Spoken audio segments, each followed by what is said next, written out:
إن الحمد لله نحمده ونستعينه ونستغفره ونعوذ بالله من شرور أنفسنا وسيئات أعمالنا من يهده الله فلا مضل له ومن يضلل فلا هادي له وأشهد أن لا إله إلا الله وحده لا شريك له وأشهد أن محمدًا عبده ورسوله يا أيها الذين آمنوا اتقوا الله حق تقاته ولا تموتن إلا وأنتم مسلمون يا أيها الناس اتقوا ربكم الذي خلقكم من نفس واحدة وخلق منها زوجها وبث منهما رجالا كثيرا ونساء اتقوا الله الذي تساءلون به والأرحام إن الله كان عليكم رقيبا يا أيها الذين آمنوا اتقوا الله وقولوا قولا سديدا يصلح لكم أعمالكم ويغفر لكم ذنوبكم ومن يطع الله ورسوله فقد فاز فوزا عظيما أما بعد فإن أصدق الحديث كتاب الله وأحسن الهدي هدي محمد صلى الله عليه وعلى آله وسلم وشر الأمور محدثاتها وكل محدثة بدعة وكل بدعة ضلالة وكل ضلالة في النار. Alhamdulillah, kita bersyukur pada Allah Subhanahu wa taala pada hari ini, hari Senin sore 30 Zulqa'dah 1444 Hijriah. Kita dimudahkan oleh Allah Subhanahu wa taala untuk duduk bersama di Masjid Umar bin Khattab, Pesantren Intan Ilmu Barito Kuala, Kalimantan Selatan, dalam sebuah kajian Islam ilmiah membahas tema Fadlu Syahri Dzil Hijjah wa Ashrin min,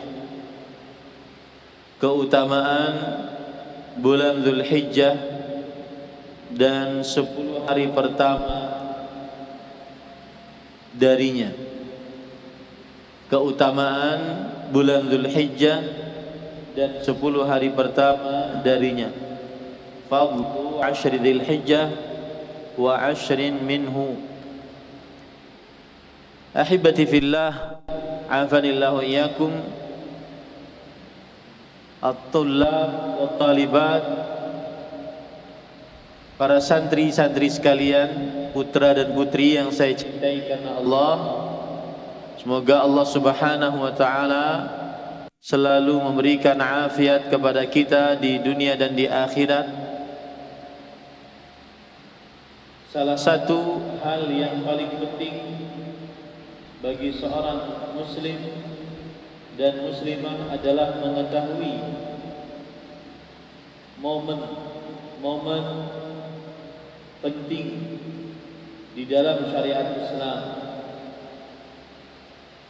waktu-waktu yang berharga yang dimuliakan oleh Allah Taala di dalam syariat Islam.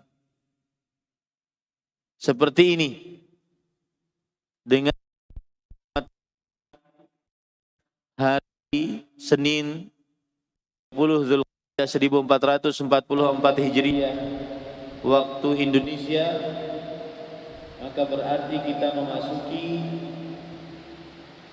bulan suci Zulqa'dah 1444 Hijriah.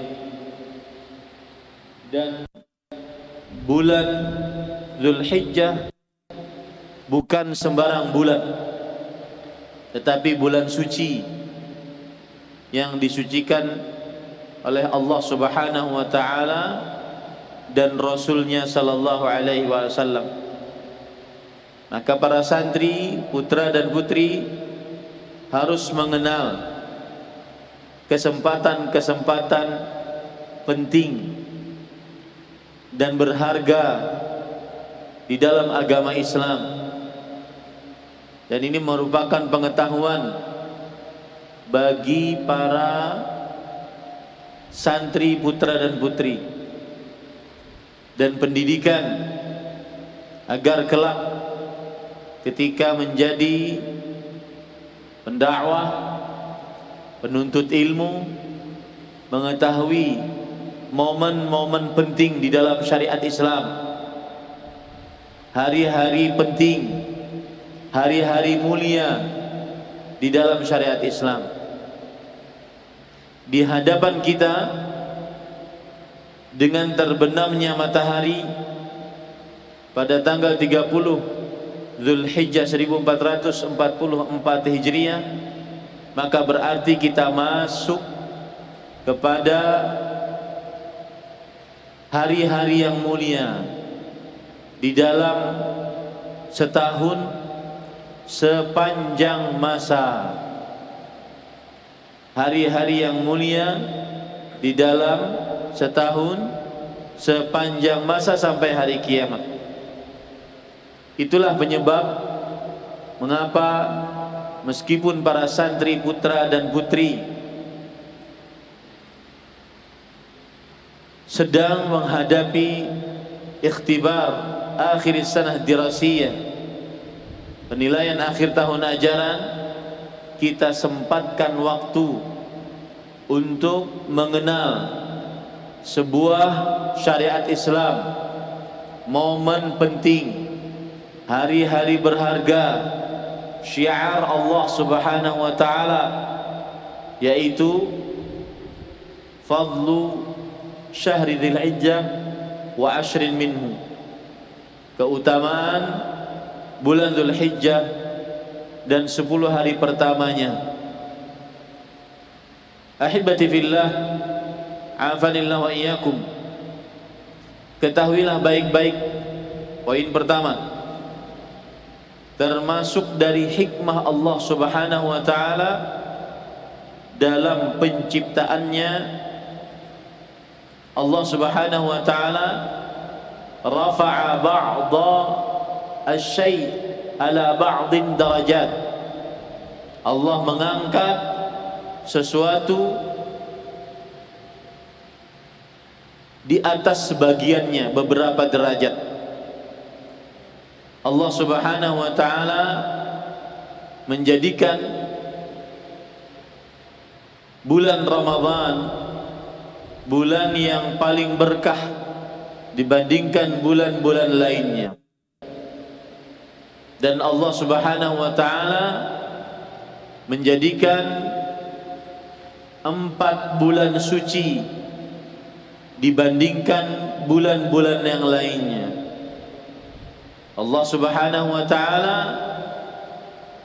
menjadikan 10 hari pertama bulan Dzulhijjah adalah 10 hari paling agung sepanjang tahun. Dan Allah Subhanahu wa taala menjadikan bulan atau hari Jumat paling utama dari hari-hari selama sepekan.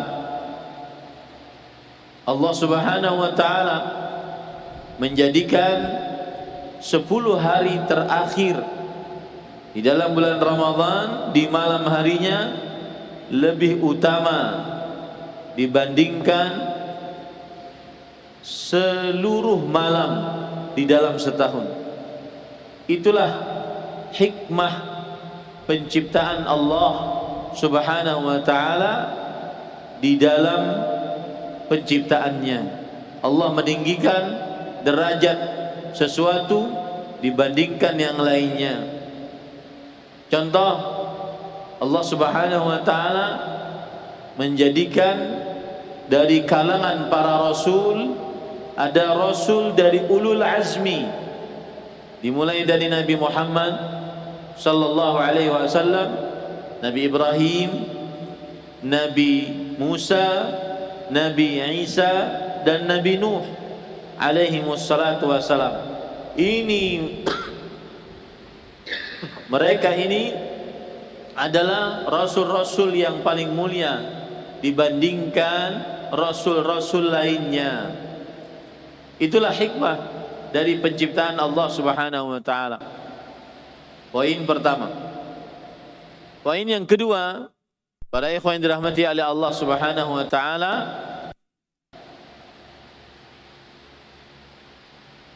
keutamaan bulan Zulhijjah. Keutamaan bulan Zulhijjah adalah bulan suci atau bahasa Arabnya Asy-Syahrul Haram. Bulan suci atau bahasa Arabnya Asy-Syahrul Haram.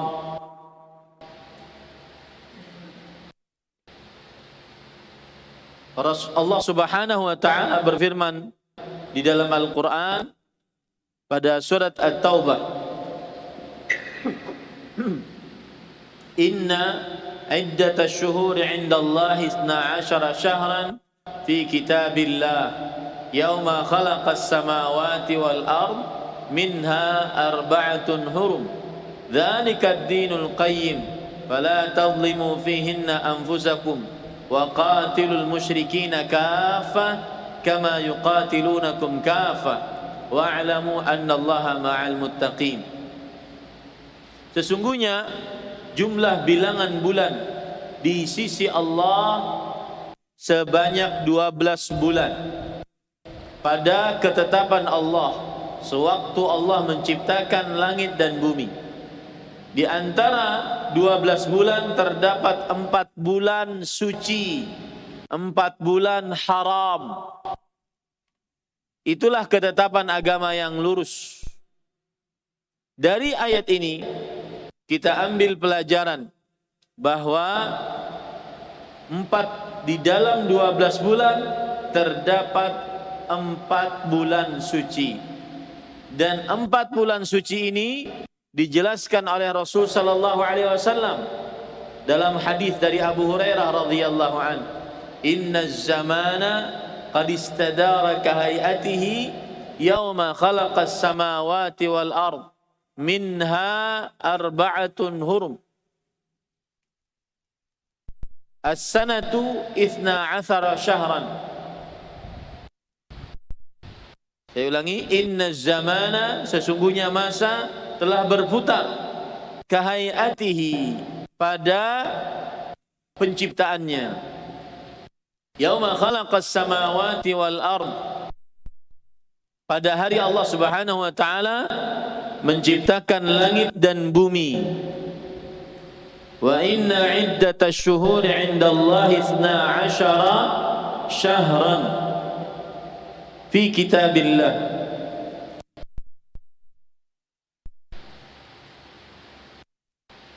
minha arba'atun hurum thalathatun mutawaliyat Dzul Qa'dah wa Dzul Hijjah wal Muharram wa Rajabu Mudhar baina Jumada wa Sya'ban. Jumlah bilangan bulan dalam 1 tahun terdapat 12 bulan. Dari 12 bulan ada 4 bulan suci. Lihat, ini 4 bulan suci. 4 bulan suci tersebut 3 bulan berurutan. Dzul Qa'dah, Dzul Hijjah, dan Al-Muharram. 3 bulan berurutan.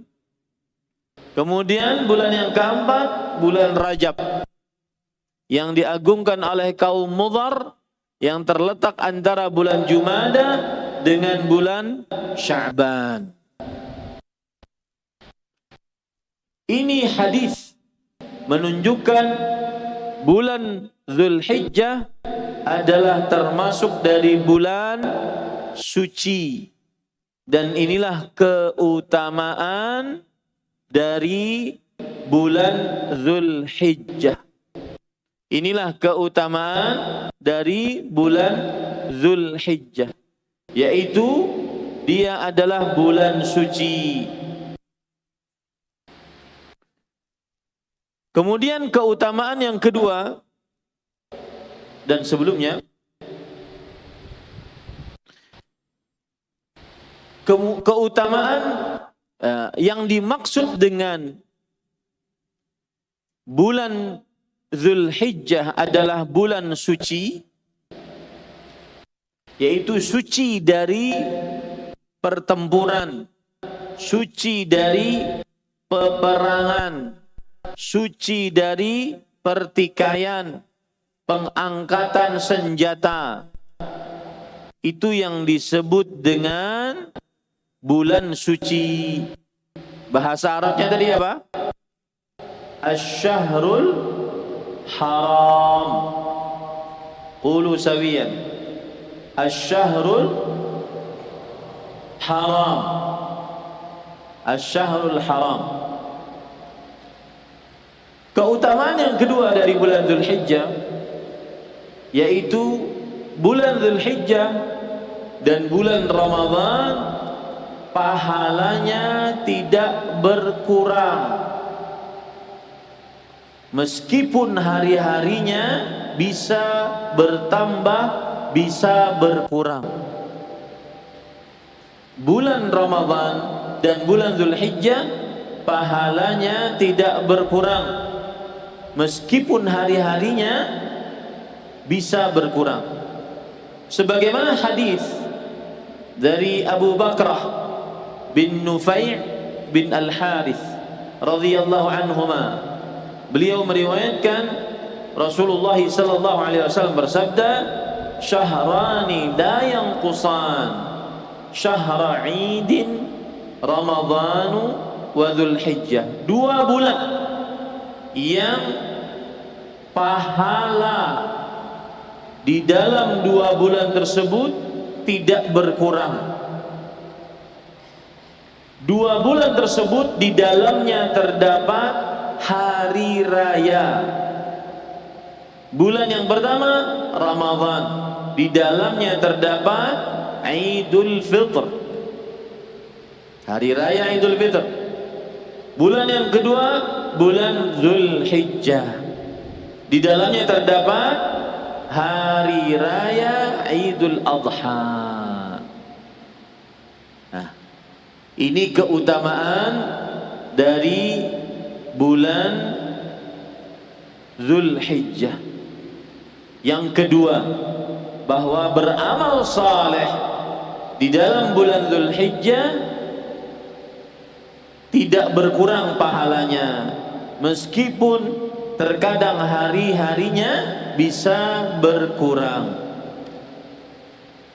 Nah, kemudian keutamaan bulan Zulhijjah yang lain, di dalamnya terdapat 10 hari pertama bulan Zulhijjah. Di dalamnya terdapat 10 hari pertama bulan Zulhijjah. Dan 10 hari pertama bulan Zulhijjah adalah 10 hari yang paling agung di dalam agama Islam sepanjang tahun sampai hari kiamat. Keutamaan yang ketiga dari bulan Zulhijjah, di dalamnya terdapat Ashrul Awal min Zulhijjah, 10 hari pertama dari bulan Zulhijjah, dari mulai tanggal 1 sampai tanggal 10.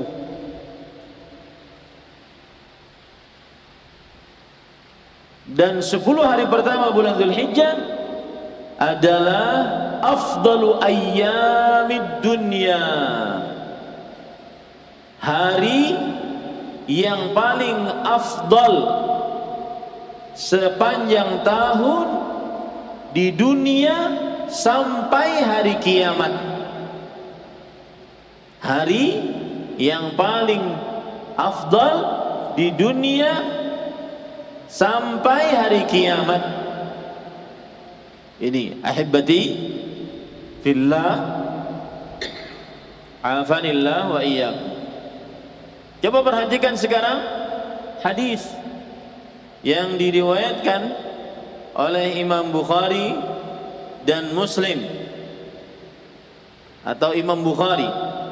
Rasul sallallahu alaihi wasallam bersabda, "Ma min ayyamin al-'amalu salihu fihinna ahabbu ila Allah min hadhihi al-ayyam al-'ashr."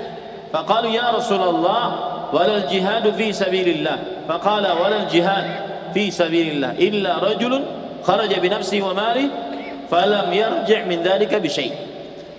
Artinya, tidak ada hari-hari beramal saleh di dalamnya lebih dicintai oleh Allah Subhanahu wa taala daripada beramal saleh di 10 hari pertama bulan Dzulhijjah. Kemudian para sahabat bertanya, "Wahai Rasulullah, tidakkah berjihad di jalan Allah pahalanya bisa mengalahkan beramal saleh di 10 hari pertama bulan Dzulhijjah?" Kemudian Rasulullah sallallahu alaihi wasallam bersabda, "Tidak. Pahala berjihad di jalan Allah tidak bisa mengalahkan beramal saleh di 10 hari pertama bulan Dzulhijjah." Yang akan kita masuk nih. Kalau terbenam matahari sekarang, maka kita masuk hari-hari paling mulia. Beramal saleh di dalamnya lebih dicintai oleh Allah, lebih besar pahalanya dibandingkan berjihad di jalan Allah Subhanahu wa taala. Kecuali seseorang yang keluar berjihad, membawa harta, mengorbankan nyawa dan tidak kembali ke rumahnya, maka dia mati syahid. Ini para ikhwan yang dirahmati oleh Allah Subhanahu wa taala. Dan di dalam riwayat yang lain disebutkan, "Ma al-'amalu fi ayyami afdal." Tidak ada beramal saleh di dalam hari-hari yang lebih afdal. Kalau tadi riwayatnya lebih dicintai oleh Allah, dalam riwayat yang lain lebih afdal, dalam riwayat yang lain lebih arja, lebih diharapkan pahalanya, di dalam riwayat yang lain lebih azka, lebih suci di sisi Allah Subhanahu wa taala. Jadi jangan main-main dengan 10 hari pertama bulan Dzulhijjah. Beramal saleh di dalamnya lebih dicintai oleh Allah, lebih afdal di sisi Allah, lebih arja, lebih diharapkan pahalanya di sisi Allah, lebih azka, lebih suci di sisi Allah Subhanahu wa taala. Ini para ikhwan yang dirahmati oleh Allah Subhanahu wa taala.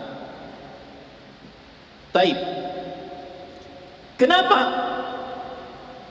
beramal saleh di 10 hari pertama bulan Dzulhijjah?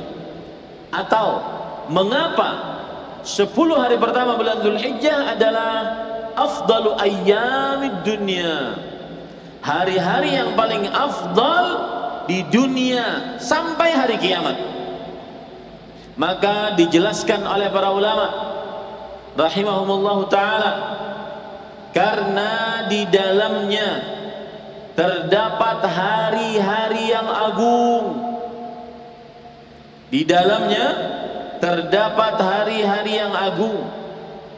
Yang pertama yaitu Yaumut Tarwiyah. Yaumut Tarwiyah,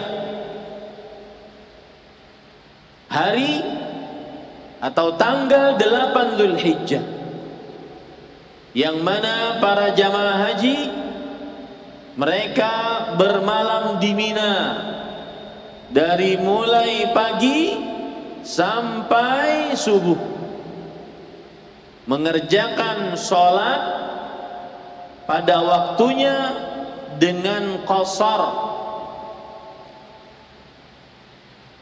Dan hari tarwiyah adalah hari pertama menunaikan ibadah haji, tanggal 8 Zulhijjah.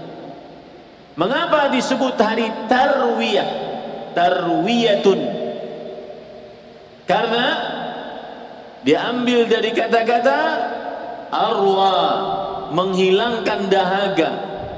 Dahulu di sekitar Mina, kemudian Arafah tidak ada air, maka di hari tarwiyah jamaah haji mengumpulkan air untuk mereka bawa pada tanggal 9 Zulhijjah, agar mereka mempunyai bekal bisa minum air ketika mereka berwukuf di Arafah. Maka akhirnya tanggal 8 Zulhijjah disebut dengan Yaumut Tarwiyah, hari tarwiyah. Dan di dalamnya terdapat Yaum Arafah, hari Arafah yang agung, yang mana Rasulullah sallallahu alaihi wasallam bersabda, "Amin yaumin aktsara min an yu'tiqa Allah fihi 'abdan minan nar min yaumi Arafah wa innahu la yadnu thumma yubahi bihimul malaikah." Faqala ma arada haula. Tidak ada satu hari pun yang Allah paling banyak memerdekakan hambanya dari api neraka dibandingkan hari Arafah, yaitu tanggal 9 Zulhijjah. Kalau tadi hari tarwiyah tanggal 8 Zulhijjah, hari Arafah tanggal 9 Zulhijjah.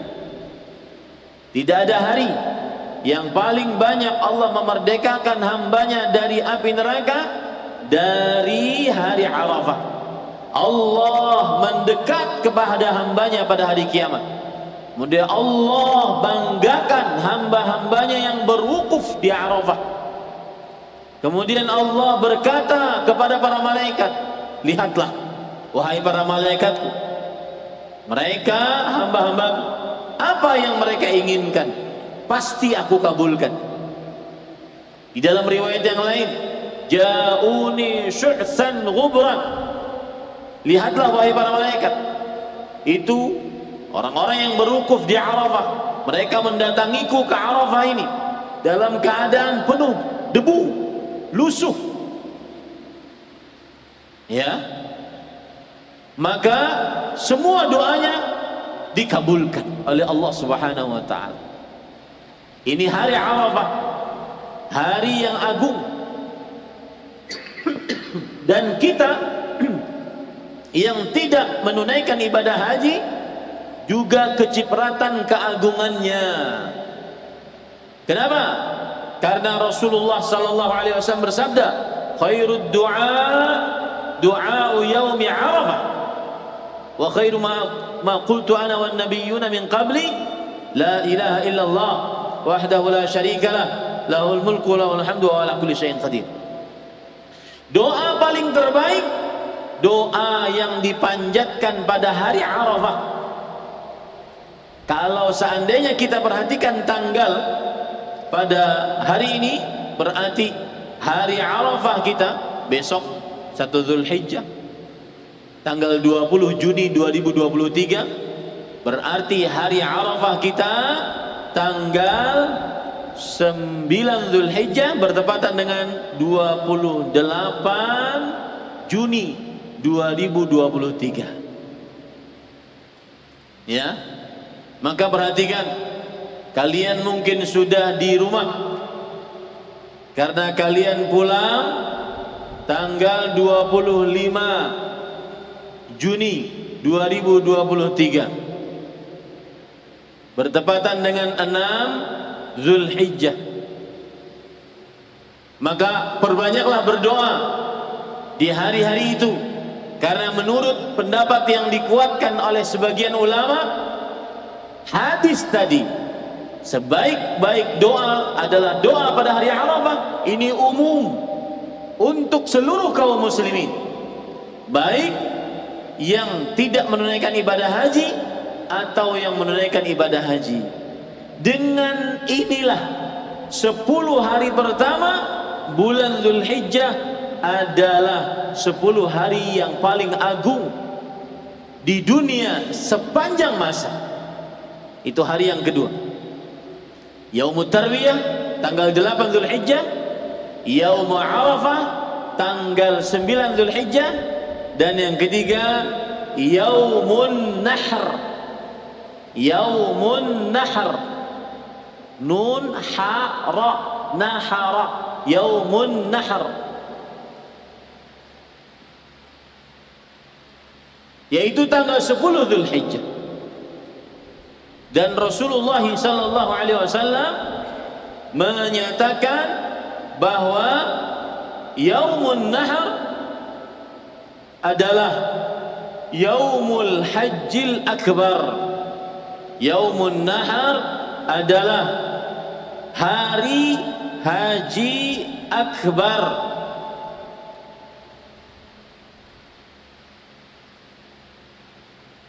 Sebagaimana dalam hadis yang diriwayatkan oleh Imam Abu Daud dari Abdullah bin Umar radhiyallahu anhuma, Rasulullah sallallahu alaihi wasallam ketika berhaji pada tanggal 10 Dzulhijjah, beliau bertanya kepada para sahabatnya, ayu yaumin hadza, hari apakah ini? Para sahabat menjawab, Yaumun Nahar, ini adalah hari Nahar. Hari Nahar artinya menyembelih. Kemudian Rasul sallallahu alaihi wasallam bersabda, hadza yaumul hajjil akbar, ini adalah hari haji akbar. Berarti setiap tanggal 10 Dzulhijjah, hari raya Idul Adha, itu disebut dengan hari haji akbar. Ini yang membuat 10 hari pertama bulan Dzulhijjah termasuk dari afdalu ayyamid dunya, hari-hari yang paling afdal di dunia sampai hari kiamat. Hari-hari yang paling afdal di dunia sampai hari kiamat. Baik.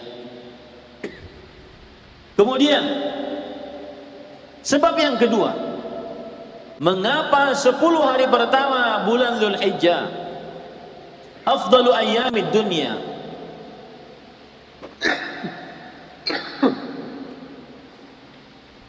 Hari yang paling afdal di dunia sampai hari kiamat. Karena di dalamnya terdapat ummahatul ibadat. Karena di dalam 10 hari pertama bulan Dzulhijjah terdapat ummahatul ibadat, pokok-pokok ibadah, ibadah-ibadah inti. Apa itu? Yang pertama, haji dan umrah. Allah Subhanahu wa taala berfirman di dalam Al-Qur'an, Al-hajju ashhurum ma'lumat, faman farada fihinna al-hajja fala rafatha wala fusuqa wala jidala fil hajj. Yang artinya haji dilakukan pada bulan-bulan yang sudah dimaklumi. Para ikhwan yang dirahmati oleh Allah Subhanahu wa taala, bulan-bulan yang sudah dimaklumi, berkata para ahli tafsir, di antaranya Abdullah bin Abbas radhiyallahu anhuma, bahwa bulan-bulan yang sudah dimaklumi untuk berhaji adalah, dan juga Abdullah bin Umar, syahru Syawal, bulan Syawal, wa syahru Dzulqa'dah, bulan Dzulqa'dah, wa ashrun min Dzulhijjah, dan 10 hari pertama dari bulan Dzulhijjah. Ini menunjukkan mengapa 10 hari pertama dari bulan Dzulhijjah afdalu ayyamid dunya, hari paling afdal di dunia sepanjang masa, karena di dalamnya terdapat ummahatul ibadat, pokok-pokok ibadah, ibadah-ibadah yang agung, di antaranya haji. Dalilnya surat Al-Baqarah ayat 197 yang saya sebutkan tadi. Kemudian ahibati fillah, afanillah wa iyyakum, para santri, putra dan putri yang saya cintai karena Allah, semoga Allah Subhanahu wa taala selalu memberikan afiat kepada kita di dunia dan di akhirat. Termasuk ibadah yang agung yang ada di 10 hari pertama bulan Dzulhijjah adalah salat. Salat apa itu? Siapa yang tahu? Salatu Idul Adha. Salat yaitu salat Idul Adha, yang menurut jumhur ulama sunnah muakkadah, dan menurut sebagian ulama fikih wajib untuk menghadirinya, karena Rasulullah sallallahu alaihi wasallam memerintahkan para wanita-wanita, termasuk di dalamnya untuk keluar, termasuk di dalamnya wanita-wanita yang haid, untuk keluar menghadiri salat Id. Dalam hadis disebutkan, amarna Rasulullah sallallahu alaihi wasallam an nukhrijahunna fil fitri wal adha al awatiq wal huyyadh wa dhawatil khudur wa amma al huyyadh fayatazilna as-salata wa yashhadna al khaira wa da'watal muslimin. Rasulullah sallallahu alaihi wasallam memerintahkan kita untuk mengeluarkan para wanita pada hari raya Idul Fitri, hari raya Idul Adha, baik itu al-awatiq, wanita-wanita perawan yang dipingit, para wanita-wanita yang haid, atau wanita-wanita yang sudah baligh, dan wanita-wanita yang haid diperintahkan untuk menyendiri dari tempat sholat kaum muslimin, tetapi tetap menyaksikan kebaikan dan doa kaum muslimin. Bahkan sampai ada seorang wanita yang tidak mempunyai jilbab, maka Rasulullah SAW bersabda, litulbisaha ukhtuha min jilbabiha, hendaknya saudarinya memberikan pinjaman jilbabnya agar bisa menghadiri salat Idul Adha. Ini menunjukkan keagungan salat Idul Adha. Makanya 10 hari pertama bulan Dzulhijjah adalah afdalu ayyamid dunya, hari paling afdal di dunia sepanjang masa, karena di dalamnya ada ummahatul ibadat, ada ibadah yang agung, di antaranya adalah salat, dan salat yang dimaksud adalah salat Idul Adha. Yang ketiga, ibadah yang agung di antaranya adalah az-zabh, menyembelih, berkurban. Dan berkurban termasuk daripada syiar Allah Subhanahu wa taala.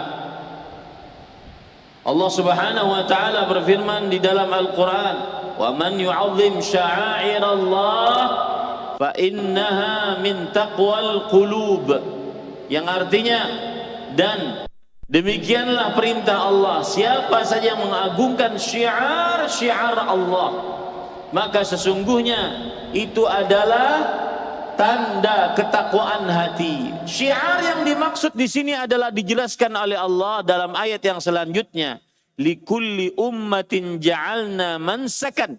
Setiap umat kami jadikan syariat penyembelihan hewan kurban.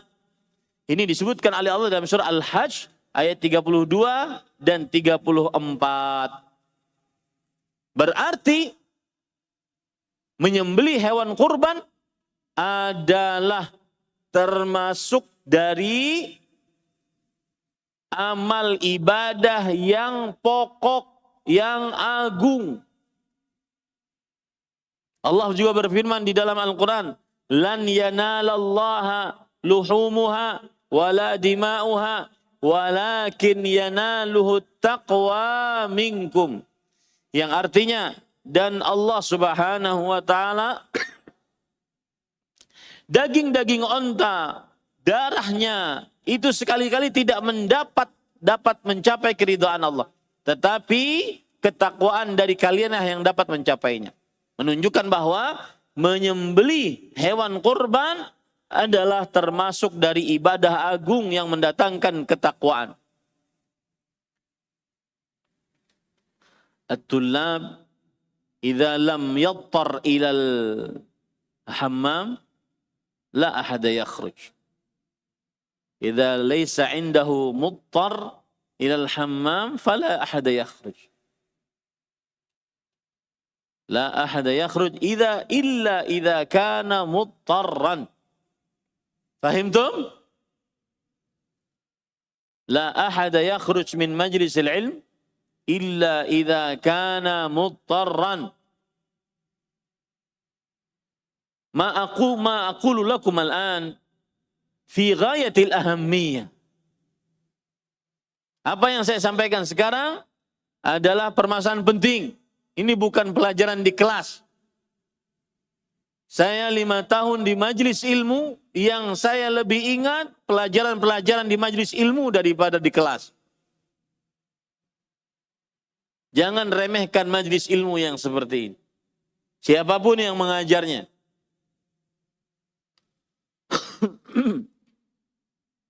Amalan yang ketiga yang utama adalah menyembelih.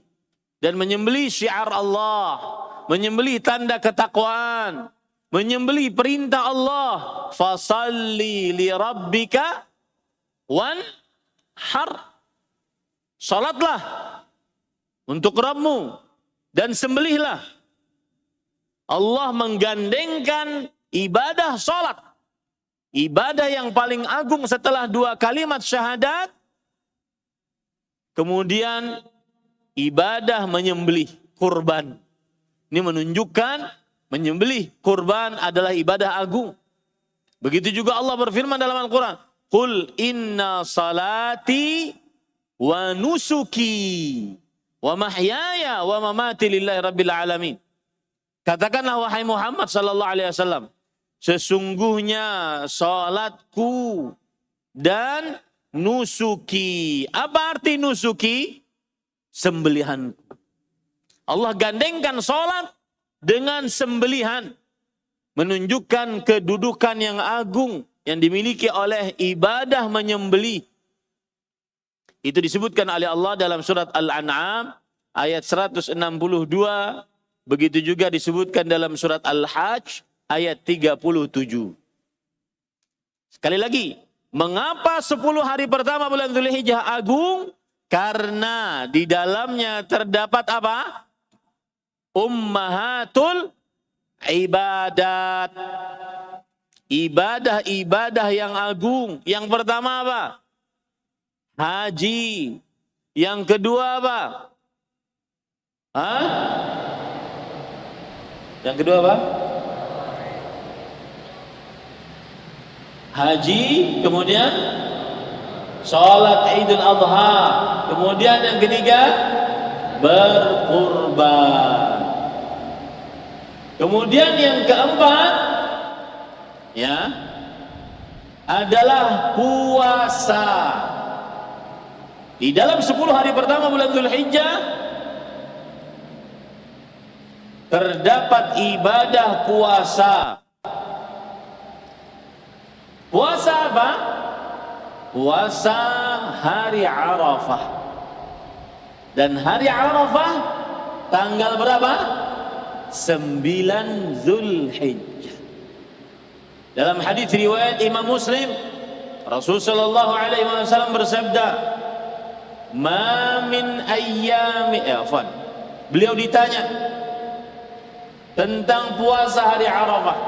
Beliau bersabda, "Siyamu yaumi Arafah ahtasibu 'ala Allah an yukaffira as-sanata allati ba'dahu wallati qablahu."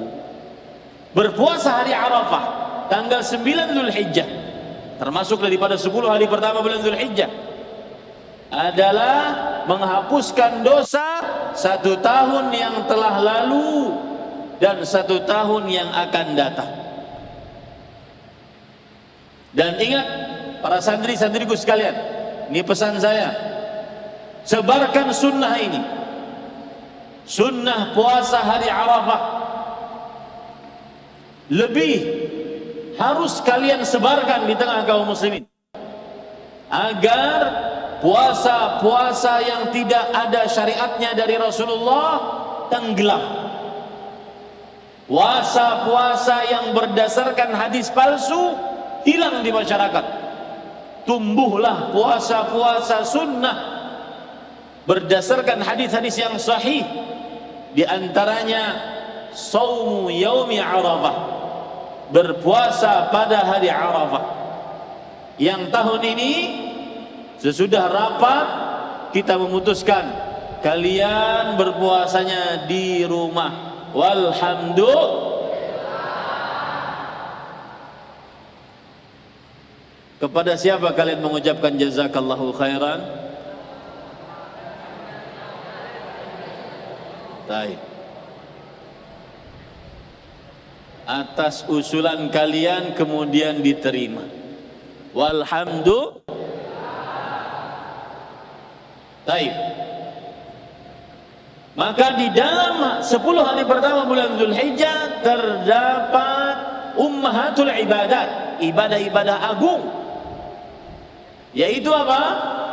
Berpuasa hari Arafah. Dan juga disyariatkan berpuasa dari tanggal 1 sampai tanggal 9. Maka para santri yang hari-harinya masih tersisa di pesantren sampai Ahad depan diperbolehkan berpuasa mulai besok. Kenapa? Karena puasa termasuk amal saleh. Rasul sallallahu alaihi wasallam bersabda, "Ma min ayyam al-amalu salihu fihinna ahabbu ila Allah min hadhihi al-ayyamil 'ashr." Tidak ada hari-hari yang beramal saleh di dalamnya lebih dicintai oleh Allah dibandingkan beramal saleh di 10 hari pertama bulan Zulhijjah. Dan puasa termasuk apa? Amal saleh. Puasa termasuk amal saleh. Baik. Ahibati fillah, afanillah wa iyyakum. Sebagai penutup, sebelum kita selesaikan kajian ini, maka di dalam Al-Quran terdapat ayat-ayat yang menunjukkan keutamaan Ashru Dzulhijjah, 10 hari pertama bulan Dzulhijjah. Ashru Dzulhijjah, 10 hari pertama bulan Dzulhijjah. Yang pertama, surat Al-Fajr. Wal fajri wa layalin ashr. Demi waktu fajar dan demi 10 hari atau 10 malam.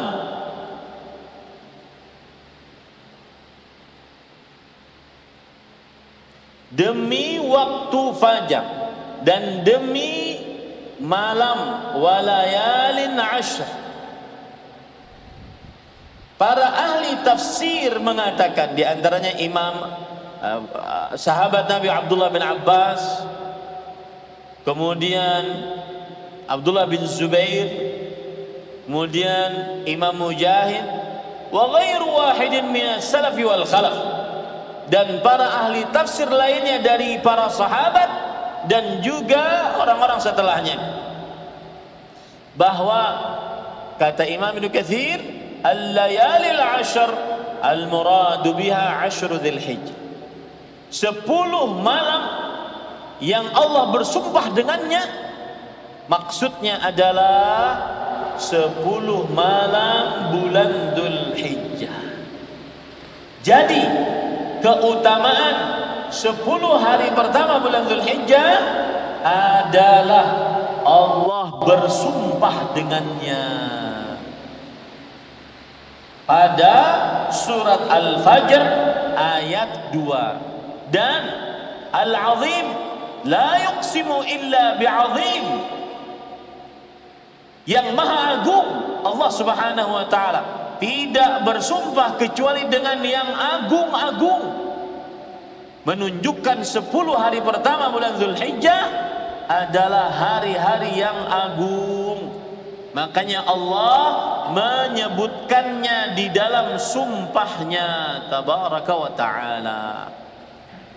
Ini yang pertama. Kemudian yang lain lagi, Allah subhanahu wa ta'ala berfirman, liyashhadu manafi'a lahum wa yadhkuru ismallahi fi ayyamin ma'lumat ala ma razaqahum min bahimatil an'am. Yang artinya agar para jamaah haji bersaksi atau menyaksikan manfaat-manfaat yang mereka dapatkan, dan agar mereka berzikir menyebut nama Allah pada hari-hari yang berbilang, pada hari-hari yang berbilang. Para ahli tafsir, di antaranya sahabat Nabi Abdullah bin Abbas, mengatakan al-ayyamul ma'lumat ayyamul ashr, hari-hari yang berbilang, yang dimaksud adalah 10 hari pertama bulan Dzulhijjah. Ayat yang saya bacakan tadi disebutkan oleh Allah dalam surat Al-Hajj ayat 28. Surat Al-Hajj ayat 28. Dari ayat ini kita bisa ambil pelajaran bahwa 10 hari pertama bulan Dzulhijjah adalah 10 hari paling afdal di dunia sampai hari kiamat. Dan dari ayat ini pula, nah ini perhatikan, amalan yang paling dianjurkan di 10 hari pertama bulan Dzulhijjah dan sudah hilang atau hampir hilang di tengah kaum muslimin, yaitu memperbanyak takbir, tahmid dan tahlil. Ya, memperbanyak takbir, tahmid dan tahlil. Para ikhwan yang dirahmati oleh Allah Subhanahu wa taala,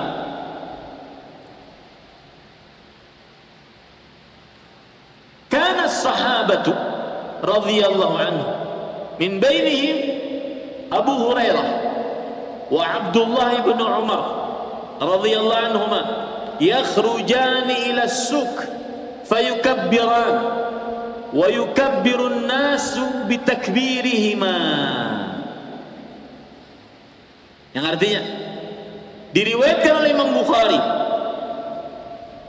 Abdullah bin Umar, Abu Hurairah radhiyallahu anhu, kedua-duanya pergi ke pasar-pasar, kemudian kedua-duanya bertakbir mengingatkan orang pasar di 10 hari pertama bulan Dzulhijjah.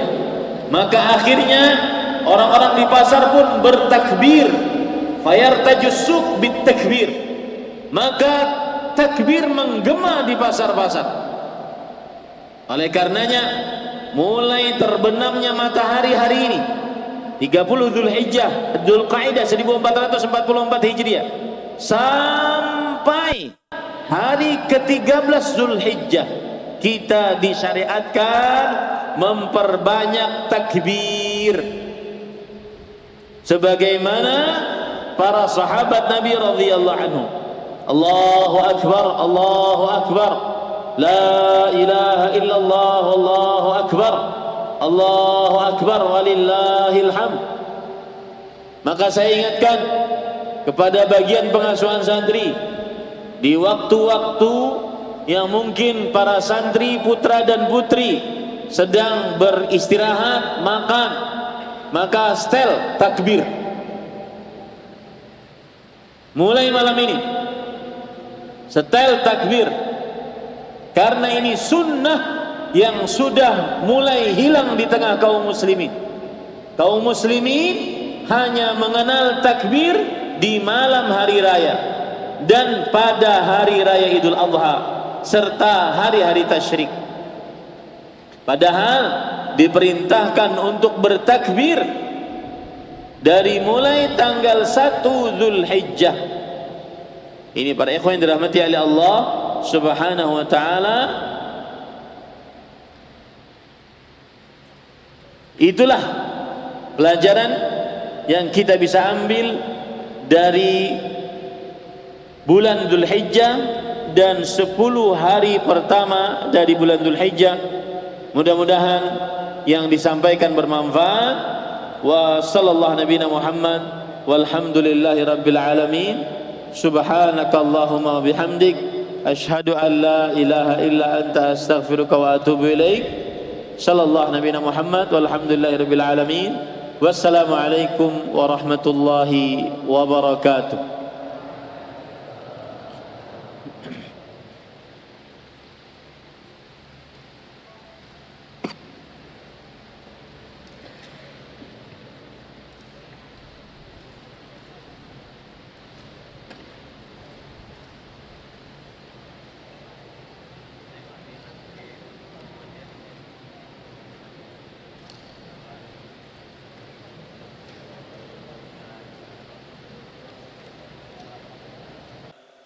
وأشهد أن محمدا عبده ورسوله يا أيها الذين آمنوا اتقوا الله حق تقاته ولا تموتن إلا وأنتم مسلمون يا أيها الناس اتقوا ربكم الذي خلقكم من نفس واحدة وخلق منها زوجها وبث منهما رجالا كثيرا ونساء واتقوا الله الذي تساءلون به والأرحام إن الله كان عليكم رقيبا يا أيها الذين آمنوا اتقوا الله وقولوا قولا سديدا يصلح لكم أعمالكم ويغفر لكم ذنوبكم ومن يطع الله ورسوله فقد فاز فوزا عظيما أما بعد فإن أصدق الحديث كتاب الله وأحسن الهدي هدي محمد صلى الله عليه وعلى آله وسلم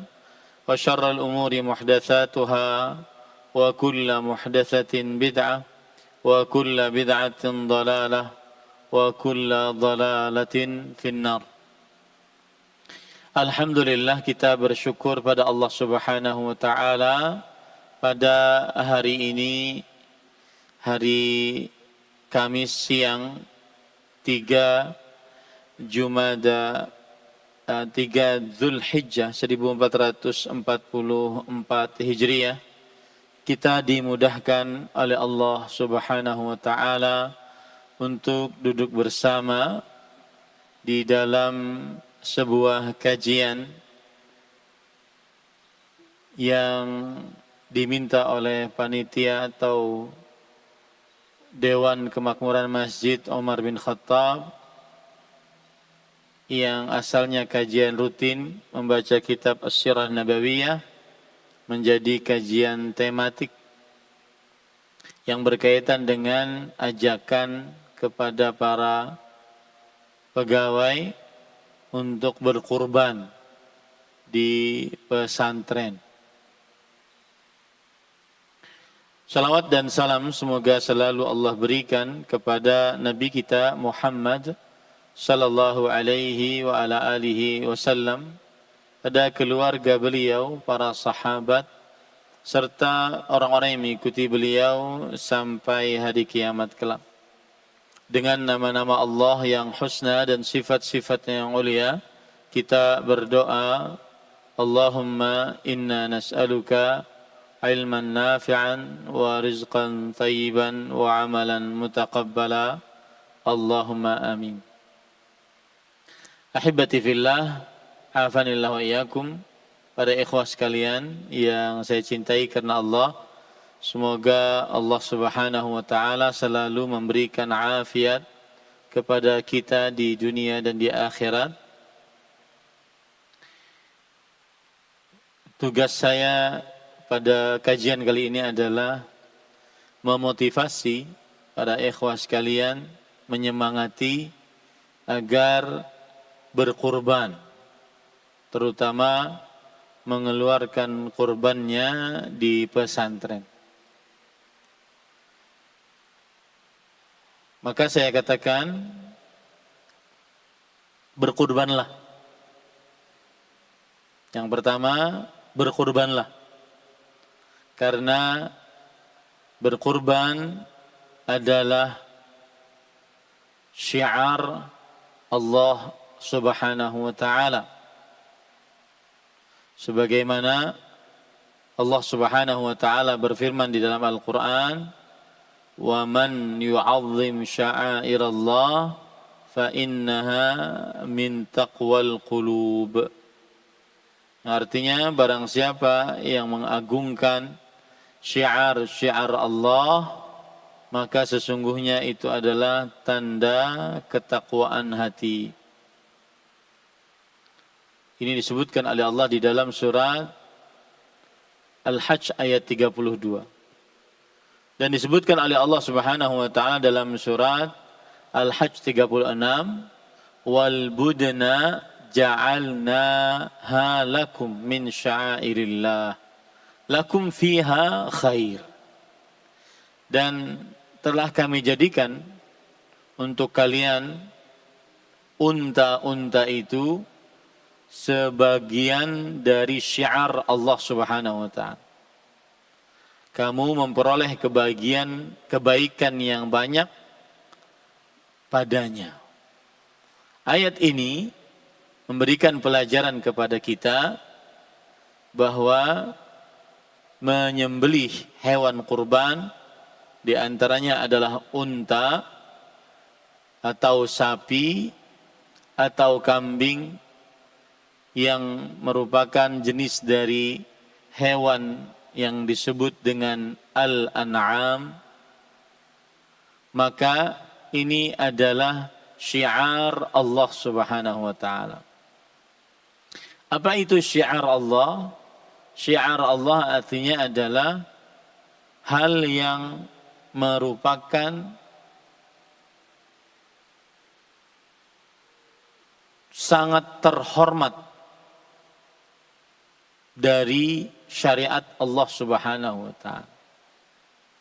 Syariat yang sangat mulia dari syariat Allah Subhanahu wa taala. Bahkan suatu kampung, salah satu tanda kampung itu adalah kampung muslim apabila di kampung tersebut ada yang berkurban. Kalau tidak ada yang berkurban, maka dikhawatirkan itu bukan kampung muslim. Di sini letak pentingnya berkurban. Maka saya katakan, berkurbanlah. Poin yang pertama, berkurbanlah. Karena berkurban adalah mengagungkan syiar-syiar Allah Subhanahu wa taala. Imam Ibnu Katsir rahimahullah berkata, yaqulu ta'ala mumtannan 'ala 'ibadi fima khalaqa lahum minal budun wa ja'alaha min sya'airihi wa huwa annahu ja'alaha tahdi ila baitihil haram bal hiya afdalu ma yuhda ila baitihil haram. Yang artinya Allah Subhanahu wa taala menyebutkan nikmat yang Allah berikan kepada hambanya, yaitu Allah menciptakan al-budun. Al-budun di sini maksudnya adalah onta atau sapi atau kambing. Dan Allah menjadikan al-budun tadi, onta, sapi, kambing tadi adalah syiar Allah Subhanahu wa taala.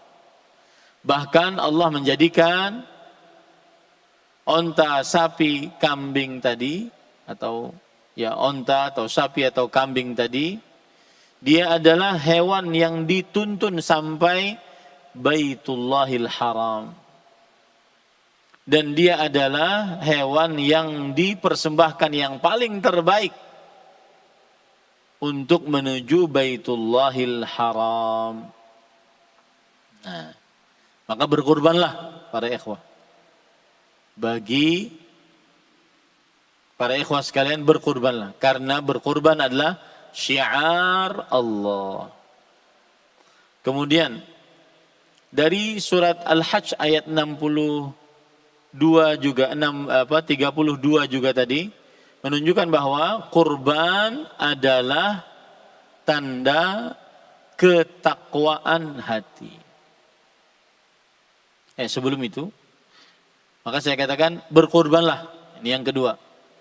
Karena Allah mengatakan tadi di dalam surat Al-Hajj ayat 36, lakum fiha khair. Bagi kalian di dalam berkurban terdapat kebaikan. Ya, bagi kalian di dalam berkurban terdapat kebaikan. Dan di sini Imam Ibnu Katsir mengatakan lakum fiha khair sawabun fid daril akhirah. Dalam berkurban terdapat pahala di kehidupan akhirat. Nanti saya akan sebutkan apa pahalanya. Ya, saya akan sebutkan nanti apa pahalanya. Imam Ibnu Katsir rahimahullah menyebutkan beberapa riwayat tentang pahala orang yang berkurban. Di antaranya riwayat Imam Ibnu Majah, Imam Tirmidzi, dan dihasankan oleh Imam Tirmidzi dari Aisyah radhiyallahu anha. Rasul sallallahu alaihi wasallam bersabda, "Ma 'amila ibnu Adam yauman nahri 'amalan ahabbu ila Allah min hiraqihi damun." Tidak ada amalan yang dikerjakan oleh anak manusia, kita semua, lebih dicintai oleh Allah pada hari Nahar, tanggal 10, dibandingkan meneteskan darah, yaitu berkurban. Wa innahu la ya'ti yaumal qiyamah biquruniha wa adlafiha wa ash'ariha. Dan ia akan datang nanti pada hari kiamat dengan tanduknya, dengan kukunya, dengan bulu-bulunya. Wa inna ad-dama la yaqa'u min Allah bimakan qabla an yaqa'a 'ala al-ard fatibu biha nafsan. Allah akan meletakkan darah tersebut di sebuah tempat sebelum dia tertetes di bumi. Maka berkurbanlah dengan penuh semangat, lapang dada, hati yang nyaman. Ini yang disebut dengan lakum fiha khair. Bagi kalian yang berkurban, mendapatkan kebaikan di dalamnya. Imam Ibnu Katsir juga mengatakan, qala Sufyan ats-Tsauri, Imam Sufyan ats-Tsauri berkata, seorang ulama salaf ahli hadis, kana Abu Hatim yastadinu wa yasuqul budna. Imam Abu Hatim berhutang demi bisa berkurban. Berhutang demi bisa berkurban. Faqila lahu tastadinu wa tasuqul budn. Kemudian beliau ditanya, kenapa berhutang agar bisa berkurban? Kemudian Abu Hatim rahimahullah berkata, inni sami'tullaha yaqul lakum fiha khair.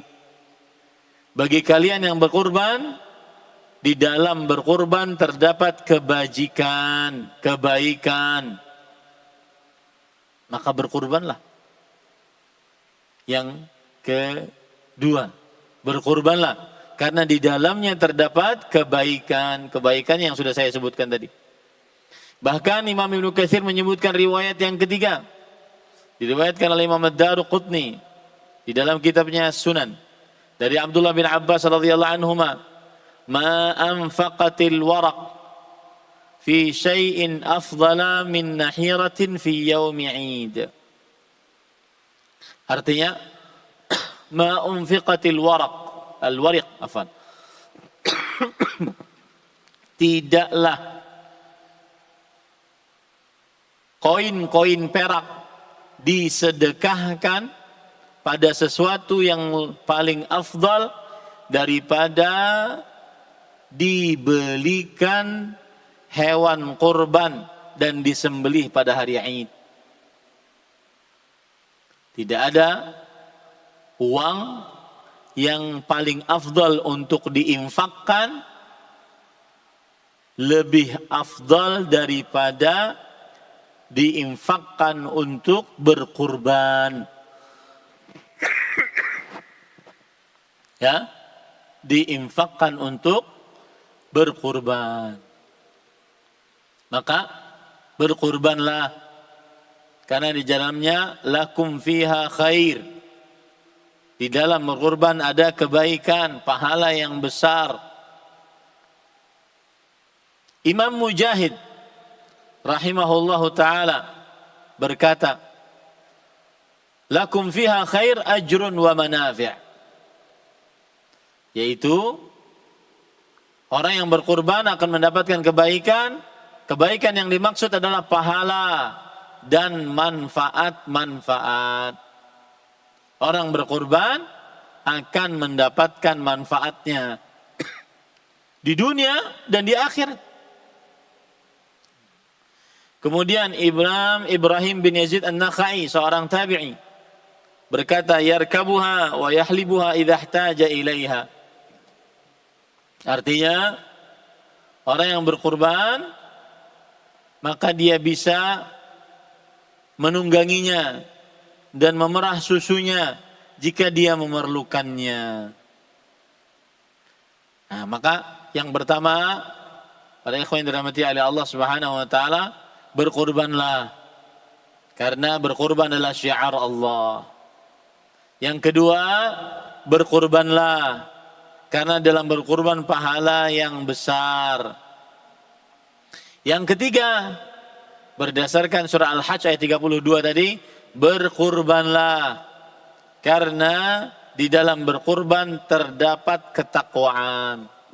Dzalika wa man yu'azzim sya'airallah fa innaha min taqwal qulub. Yang artinya, yang demikian itu barang siapa yang mengagungkan syiar-syiar Allah, itu berkurban, maka itu adalah tanda ketakwaan hati. Allah juga berfirman di dalam Al-Quran, lan yanalallaha luhumuha wala dima'uha walakin yanaluhu taqwa minkum. Surat Al-Hajj ayat 37. Daging-daging kurban dari hewan unta atau darahnya sekali-kali tidak dapat mencapai keridhaan Allah. Tetapi ketakwaan dari kalianlah yang dapat mencapainya. Menunjukkan bahwa orang yang berkurban berarti dia adalah tanda bertakwa. Berkurbanlah, karena kurban adalah tanda takwa. Baik. Itu 3. Yang keempat, berkurbanlah. Karena kurban di dalam Al-Quran digandeng dengan ibadah yang paling agung setelah 2 kalimat syahadat, yaitu sholat. berkurbanlah. Karena di dalam Al-Quran digandeng berkurban dengan ibadah yang paling agung, yaitu salat. Allah berfirman dalam Al-Quran, Qul inna salati wa nusuki wa mahyaya wa mamati lillahi rabbil alamin. Quran surah Al-An'am ayat 162. Katakanlah wahai Muhammad sallallahu alaihi wasallam, sesungguhnya salatku dan sembelihanku. Lihat di situ, digandengkan antara salat dan sembelihan. Kemudian apa yang aku kerjakan selama hidup dan apa yang aku bawa pahalanya ketika mati, itu semua untuk Allah Subhanahu wa ta'ala. Surat Al-An'am ayat 162. Begitu juga ayat yang sering kita baca, Inna a'tainakal kautsar fasalli li rabbika wanhar. Salatlah untuk Rabbmu dan sembelihlah hewan kurban. Lihat di sini Allah menggandengkan antara salat dan hewan kurban, menyembelih hewan kurban. Wanhar, dan sembelihlah untuk Rabb. Ini menunjukkan bahwa menyembelih adalah ibadah yang agung karena digandengkan dengan ibadah salat, ibadah yang paling agung setelah dua kalimat syahadat. Baik ya, berkurbanlah karena berkurban digandengkan dengan ibadah salat, ibadah yang paling agung. Kemudian, ahibati fillah, afanillahu wa iyyakum. Berkurbanlah karena berkurban berarti mencontoh Abul Anbiya Khalilullah Nabi Ibrahim alaihi salam. Ya.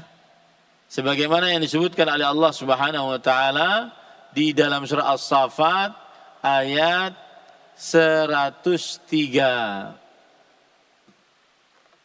Ayat 103.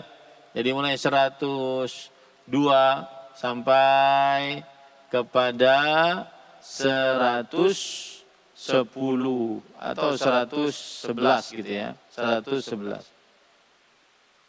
Allah berfirman dalam Al-Quran, "Falamma balagha ma'ahu as-sa'ya." Ketika Nabi Ismail alaihissalam sudah dewasa. Qala ya bunayya. Nabi Ibrahim alaihissalam berkata, "Inni ara fil manam anni azbahuk." Wahai anakku sayang Ismail, aku bermimpi aku menyembelihmu. Fanzur madza tara. Apa pendapat engkau? Maka sang anak mengatakan, "Ya abati fa'al ma tumar, satajuni insyaallah minas sabirin." Wahai bapakku, kerjakan apa yang diperintahkan untukmu. Engkau akan mendapati aku penuh dengan kesabaran. Kemudian, falamma aslama wa tallahu lil jabin. Tatkala keduanya telah berserah diri, Nabi Ibrahim, Ismail berserah diri. Dan Nabi Ibrahim membaringkan anaknya atas pelipisnya. Atas pelipisnya yang kiri. Karena kalau kita hewan kurban itu kita ingin sembelih, siapa ini hewan kurban, maka kita rebahkan yang kiri. Kemudian kita hadapkan ke kiblat.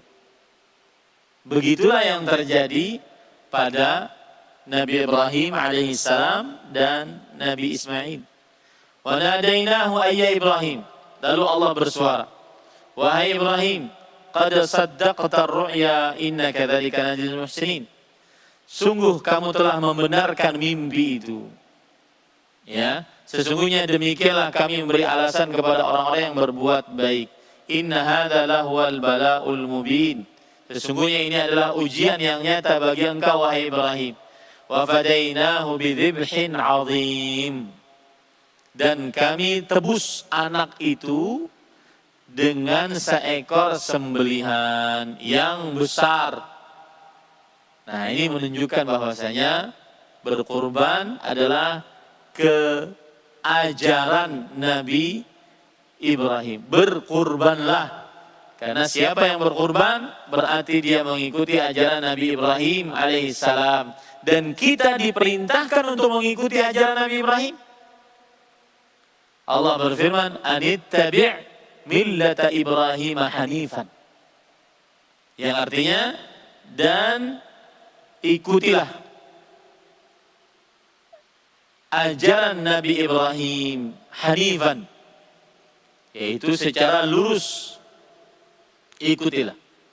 Itu disebutkan oleh Allah dalam surah Nisa ayat 125. Nah, ini menunjukkan bahwa berkurbanlah karena ini mengikuti ajaran Nabi Ibrahim. Sudah berapa itu? 5. Kita ulang ya. Berkurbanlah karena berkurban adalah apa? Syiar Islam. Yang kedua, berkurbanlah karena di dalam berkurban terdapat pahala yang besar. Tidak ada amalan yang paling afdal di 10 hari pertama bulan Dzulhijjah kecuali berkurban. Bahkan tadi malam saya kajian di Masjid Imam Syafi'i, ada pertanyaan yang saya nggak baca karena waktunya nggak cukup. Saya lebih memfokuskan dengan pertanyaan berkaitan dengan kajian. Ada pertanyaan, Ustaz, bagaimana saya menjadi panitia kurban tetapi saya tidak berkurban, samakah pahalanya? Nah, tentunya beda. Yang berkurban dengan yang panitia kurban. Nah, berkurbanlah karena dia adalah pahala yang besar. Berkurbanlah karena di dalamnya apa? Ketakwaan. Berkurbanlah karena kurban digandengkan dengan ibadah sholat dalam banyak ayat. Berkurbanlah karena berkurban berarti mengikuti ajaran Nabi siapa? Ibrahim alaihissalam. Begitu ya? Ini para ikhwah. Dan subhanallah, ketika tadi Nabi Ibrahim mau menyembelih anaknya Ismail, kemudian Allah selamatkan Ismail diganti dengan domba yang besar, maka lihat Allah berfirman, wa tarakna alaihi fil akhirin. Kami abadikan untuk Ibrahim itu pujian yang baik di kalangan orang-orang yang datang kemudian. Apa artinya? Berkurbanlah, niscaya seseorang akan terpuji di sisi Allah Subhanahu wa taala. Sebagaimana Nabi Ibrahim alaihissalam berkurban. Berkurbanlah. Ya. Kemudian setelah itu Allah berfirman, salamun ala Ibrahim. Berkurbanlah karena Allah menyelamatkan Nabi Ibrahim yang telah berkurban. Kadzalika najzil muhsinin. Demikianlah kami berikan ganjaran kepada orang-orang yang berbuat ihsan. Berkurbanlah karena Allah menyebutkan bahwa siapa yang berkurban berarti dia telah naik derajatnya kepada perbuatan ihsan. Ihsan adalah tingkatan Islam yang paling tinggi. Ihsan adalah tingkatan Islam yang paling tinggi. Allah berfirman tadi, kadzalika najzil muhsinin.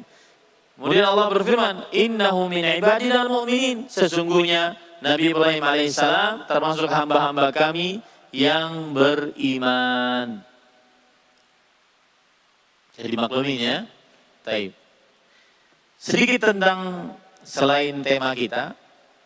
Saya hari ini tadi ditanya tentang, Ustaz, ada riwayat Imam Ahmad bahwa yang disembelih itu Ishak. Itu disebutkan dalam kitab Al-Musnad. Lalu bagaimana jawabannya? Jawabannya adalah iya. Dan itu riwayat yang keliru. Ya, kalau penyebutan Ishak itu adalah riwayat yang keliru. Yang benar adalah siapa? Ismail alaihissalam. Nah, Jadi subhanallah, berkurbanlah karena kurban adalah syiar Islam. Berkurbanlah karena berkurban di dalamnya terdapat pahala yang besar. Berkurbanlah karena berkurban adalah tanda ketakwaan hati.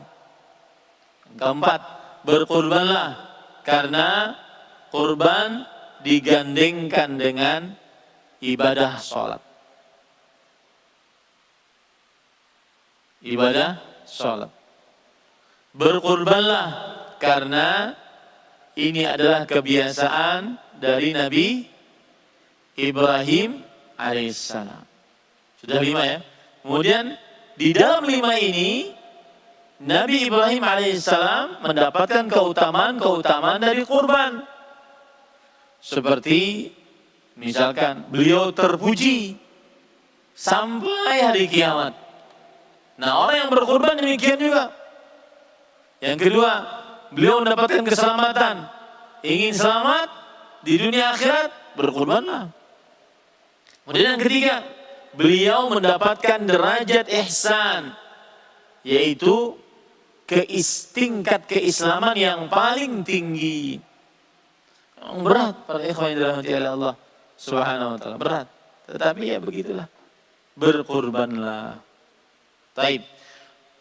Yang keenam, berkurbanlah karena kurban adalah perintah Rasulullah sallallahu alaihi wasallam. Kurban adalah perintah Rasulullah sallallahu alaihi wasallam. Sebagaimana hadis riwayat Imam Ahmad, "Inna ala kulli ahli baitin fi kulli amin udhiyatan." Sesungguhnya atas setiap rumah di setiap tahun ada kurbannya. Perintah dari Rasulullah. Ya, perintah dari Rasulullah. Kemudian berkurbanlah karena berkurban adalah perbuatan Rasulullah SAW setiap tahunnya. Dalam hadis dari Abdullah bin Umar radhiyallahu anhuma, Rasulullah sallallahu alaihi wasallam bersabda, apa tadi saya katakan? Berkurbanlah. Karena perbuatan Rasul sallallahu alaihi wasallam di setiap tahunnya selama tinggal di kota Madinah. Abdullah bin Umar berkata, aqama an-nabiy sallallahu alaihi wasallam bil Madinati 10 sinin yudahi. Nabi Muhammad SAW tinggal di kota Madinah selama 10 tahun, setiap tahunnya berkurban. Berkurbanlah. Karena Nabi Muhammad SAW memerintahkan untuk berkurban, dan juga Nabi Muhammad SAW berbuat berkurban di setiap tahun. Itu yang ketujuh. Yang kedelapan, berkurbanlah karena Rasulullah SAW mengancam bagi siapa yang punya uang tidak mau berkurban, diancam oleh Rasulullah SAW. Tidak boleh mendekati masjid-masjid kami. Dalam hadis riwayat Imam Ahmad dan Abu Daud, Rasulullah SAW bersabda, "Man wajada sa'ah falam yudhahi fala yaqrabanna musallana." Siapa yang mendapati kelapangan rezeki lalu dia tidak berkurban, maka janganlah dekati pemimpin masjid-masjid kami. Janganlah dekati masjid-masjid kami. Nah, ini para ikhwah dirahmati oleh Allah Subhanahu wa taala.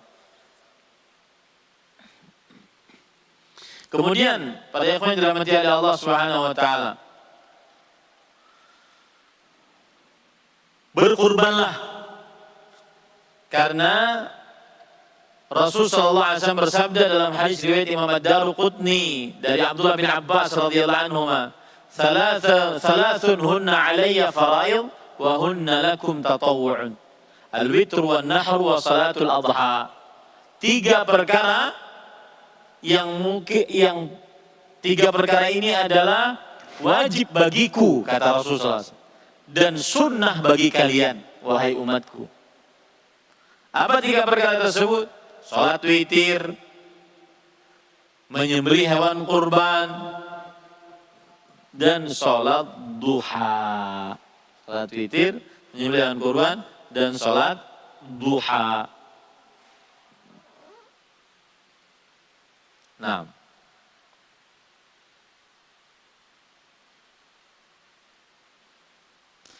bahkan para ikhwan yang dirahmati oleh Allah, berkurbanlah. Siapa yang sudah menentukan hewan kurbannya, lalu hilang hewan kurbannya, wajib diganti. Berkurbanlah. Siapa yang sudah menentukan hewan kurbannya, lalu dia hilang hewan kurbannya, wajib diganti. Ya, wajib diganti. Atau kalau ada orang berkurban sebelum salat Idul Adha, maka Rasulullah sallallahu alaihi wasallam bersabda, "Man dzabaha qabla an yusalliya falyu'id makanaha ukhra." Siapa yang menyembelih hewan kurban sebelum salat Id, maka ganti dengan hewan yang lain. Ganti menunjukkan perintah. Maka berkurbanlah para ikhwan yang dirahmati oleh Allah Subhanahu wa ta'ala. Kemudian berkurbanlah karena bersedekah dengan harta, dan dibanding dengan menyembelih hewan kurban lebih afdal daripada menyembelih hewan kurban. Berkurbanlah. Ya, ini para ikhwan yang dirahmati oleh Allah Subhanahu wa ta'ala.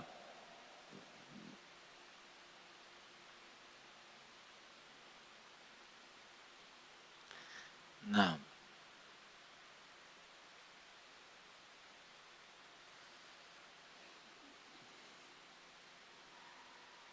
dan kita cari lagi yang membuat orang mau berkurban, ya, walaupun berhutang, karena itu adalah tugas saya. Ujar DKM,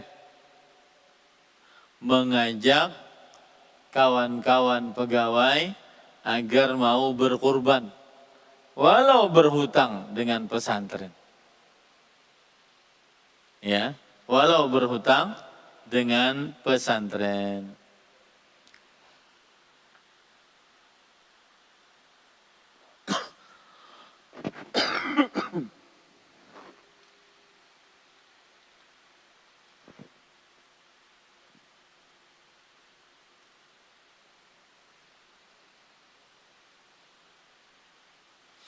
Baik, para ikhwan yang dirahmati oleh Allah Subhanahu wa ta'ala,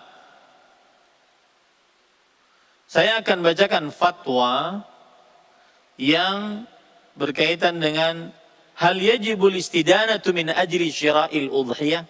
Wajibkah berhutang untuk beli hewan kurban? Ini pertanyaannya bukan boleh. Wajibkah berhutang untuk beli hewan kurban?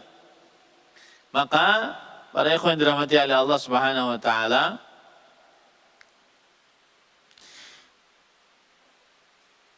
pertanyaan ini bisa dijawab kalau kita menentukan apa hukum berkurban. Apakah wajib ataukah sunnah? Kalau wajib berarti kalau ditinggalkan berdosa. Kalau sunnah berarti jika ditinggalkan tidak berdosa. Ya. Dan pendapat yang dikuatkan adalah bagi siapa yang mampu, maka hendaknya dia berkurban meskipun berhutang.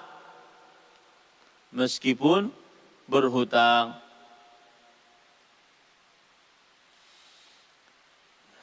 Para ikhwan yang dirahmati oleh Allah Subhanahu wa ta'ala,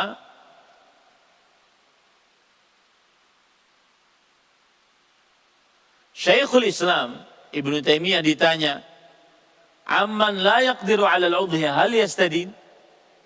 Siapa yang tidak sanggup untuk membeli hewan kurban, apakah dia boleh berhutang? Kata Syekhul Islam Taimiyah, in kana lahu wafa fastadana ma yudhahi bihi fahasan wala yajibu alaihi an yaf'ala dzalik. Kalau dia punya uang untuk menyicilnya, membayarnya, maka hendaklah dia berkurban dengan berhutang, dan itu baik. Tetapi tidak wajib atasnya, ya, tetapi tidak wajib atasnya. Imam Ibnu Baz rahimahullah beliau mengatakan, wala haraj an yastadina al-muslim liyudhhiya idza kana 'indahu al-qudrah 'ala al-wafa.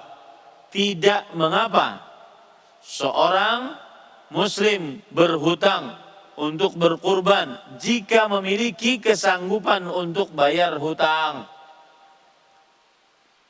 Ya, nah ini para ikhwan yang dirahmati oleh Allah, insya Allah sudah semangat untuk berkurban.